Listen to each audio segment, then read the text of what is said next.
Once part of a multinational special forces group, Kira and Isaac break the rules by falling in love and hiding on the ground, but now on the run. The special forces group called Shadow Force is now out to get them, and it breaks out into an all-out war.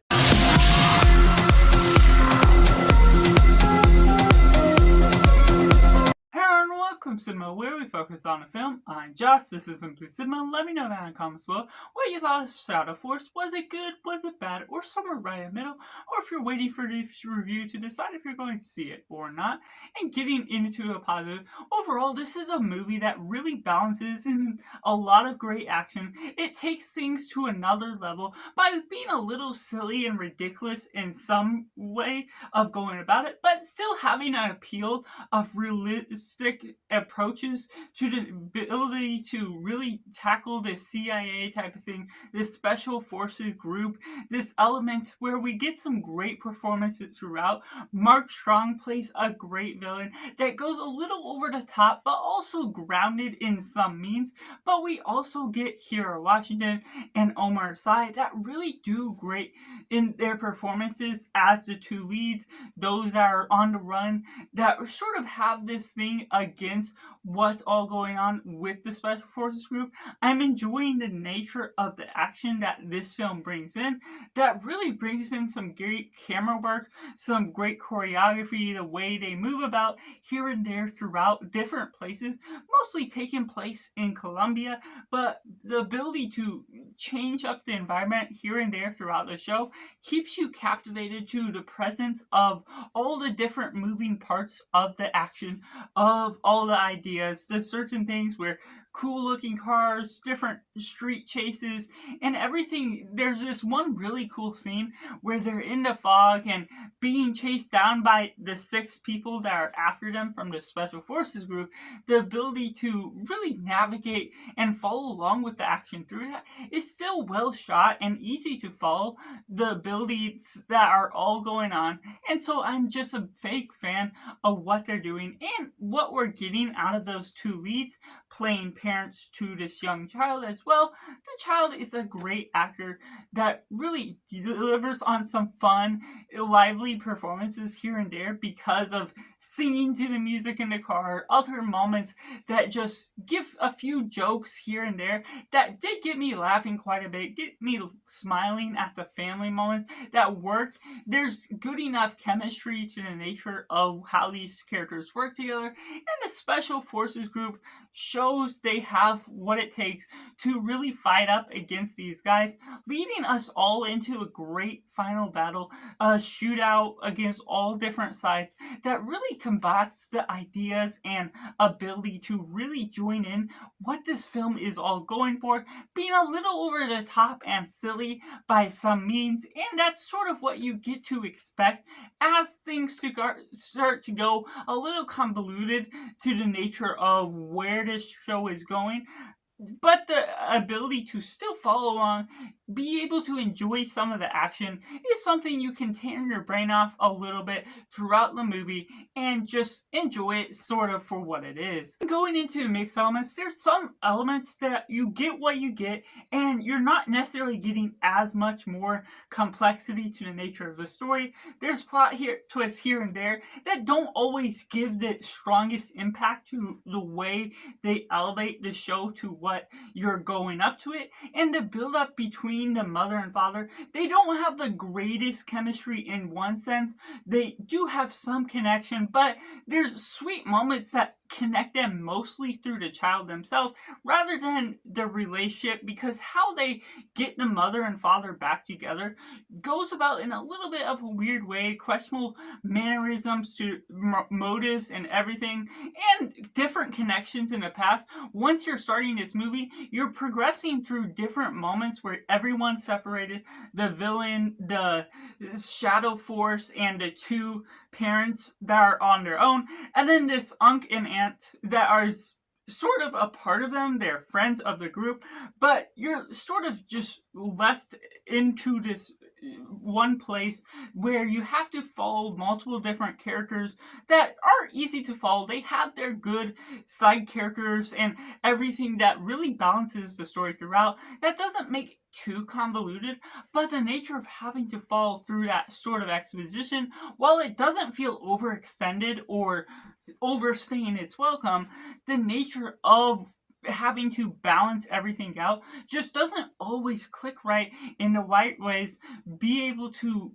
condense it down in some way that you understand and adore all the characters for who they are, the nature of how you're getting this villain. And there's elements where it can become generic to some sense. I don't feel this is the most generic of action movies. There's definitely parts that we've seen before, but this still has its own ounce of pizzazz, this own spunk, where you're getting a spark of things that are going on that deliver on some great action. Now, I don't see every action movie in the game, but it does have a bit of energy that, especially with the child and a couple other characters, they add their own flavor of comedy within the mix, so it's not too much of a focused film, but it allows the small amounts of downtime to really add in a good level of meaning to at least what the story is having to offer, that really balances in some good things, a good spark of fun that just adds in certain things, but it's still something that could be a hit or miss depending on what sort of aspects you are loving most about what this film is offering, where some things can be a little over the top, and if you're not into that sort of thing, it may not deliver quite on the front that you are looking for, which takes me into the negatives. Overall, I wish there was a lot more we could have gotten out of the Shadow Force, even though we're left with these two characters, Omar Sy and Kerry Washington, those actors playing the roles of those that abandoned. I get that we're being dropped off in the part of the story where it's a couple years after, but there's a bit of explanation that doesn't necessarily service something that's big or something smart in the way they go about being able to navigate the story from where it starts off. It's still not confusing to that nature of what you're following along, but the understanding to what you're getting out of the story as a whole unfortunately can fall short to what you're getting out of the remaining forces of the Shadow Force, the friends they once had, and the ability that these are characters in the shadow still left in the Shadow Force that don't necessarily have much personality. They look like they casted specific people, specific roles for who was left, but they end up becoming nameless villains in a sort, henchmen, if you will, that follow along with this big bag played by Mark Strong. That even though I like him, and there's good moments that the Shadow Force can put up a good fight, they don't show a complexity of moral struggle of killing their past friend. They're just following along with the rules and being able to just do what they're told to without showing a combatant of force. And there's some things where the story is a bit contrived in the way that there are certain questions where this takes place a couple years after. There's no way that the bad guys, the CIA sort of spy, would have seen them previously before, based on how this one guy got caught